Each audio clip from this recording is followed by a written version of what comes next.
G'day, Baz here from buildsbybaz.com, and today is the day before Mother's Day and I am absolutely knackered. Today is my only Saturday I get off every fortnight to work on the Viper, and so I've been flat out working on the rear engine turbine fans and installing those. And so I took a bit of artistic license with the Viper in a couple of places. This was no exception. I don't really like the idea of a static display and something that's flat unless you introduce CGI. I wanted something with some movement, and so I studied real-world jet engine turbines, found a couple I liked, and then it was to the whiteboard for some design work. Some friends gave me a couple of aluminium, old second-hand bits of aluminium sheet, which I proceeded to cut out into fans.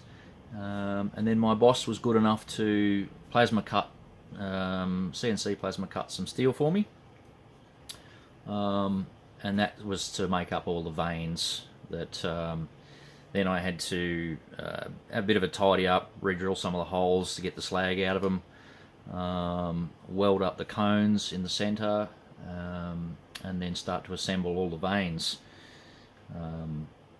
After vane assembly, to come up with the ring systems, it was a bit hard to find steel that I could bend consistently and still feed through the holes, which would have been quite difficult unless I chopped some of the vanes out.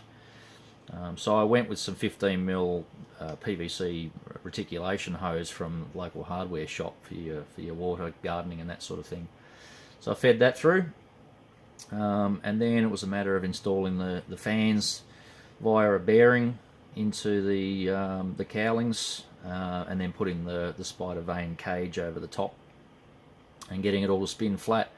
That was quite a challenge in itself because it wanted to bend all over the place, so I had to try and lock the bearing in flat and then bend the fan so that I had clearance above and below the fan itself. After that, very simple install, and just hook them up, and I can put a motor on them later and get them spinning at the required RPM. So there'll be more surprises on that later, and I'll keep you posted.